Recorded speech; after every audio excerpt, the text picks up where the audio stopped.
Taranja Adotondry totara tanterahana eto Analamanga ny federan'ny tompon'akan'i Madagasikara izay tokony natao tany Mahajanga araka ny fanazavana nentin'ny federasiona moa dia noho ny fanindrin'ny fisian'ny fanatanjahantena an-tsekoly any Mahajanga dia voatery natao eto Antananarivo indray zany ny fidinan'ny tompon'akan'i Madagasikara ka amin'ny tona fanazavana mikasika indrindra izay izy ireo.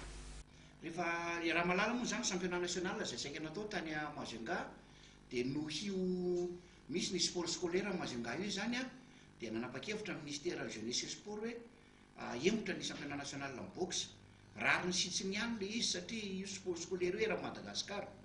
dia nanaiky izahay nefa kosa zany rehefa tena nandinika ny vory androany ny membre ny fédération malagasy ny boxe dia nanapa-kevitra fa rehefa nahemotra iny izy dia nahemotra amin'ny 28, 29, 30 ary ny 1er octobre zany hoe alakamisy 28 septembre zoma 29 septembre ny sabotsy 30 septembre ary ny 1er décembre alahady anefany atao eto Analamanga izy io zany maro le ligue zany le président na ligue ireo no mitaraina amin'ny fédération hoe enjana be le zay tsy manam-bola na miorganiser compétition raha zareo tsy araka le frais maketo Antananarivo maka Mahajanga fa raha Antananarivo izy zareo dia araka ihany noho izany zany mba hisiny zay maromaritra iraisana zay sy mba ho tombotso ambon'ilay Adotondry dia natao eto Analamanga zany ny championnat national 2017 jeune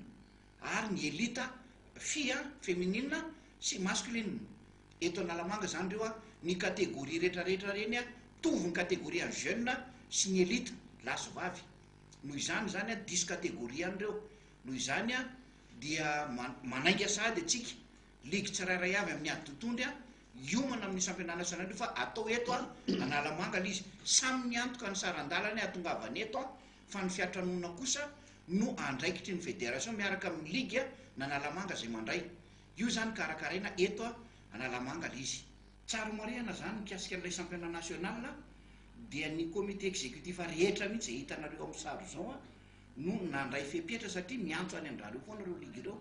no nandray fepetra sy nanapaka fa aleo atao eto Analamanga amin'izay manomboka zao ny championnat national rehetra zay karakarain'ny fédération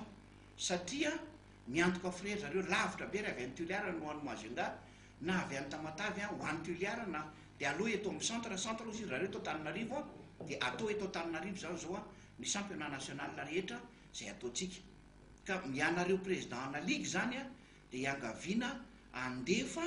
ny liste rehetrarehetra ny participant amin'io aty amin'ny mail anay zany eo alefanay any aminareo ny taratasy dia mail ao anatin'iny ihany mandefasanareo azy aty aminay fédération.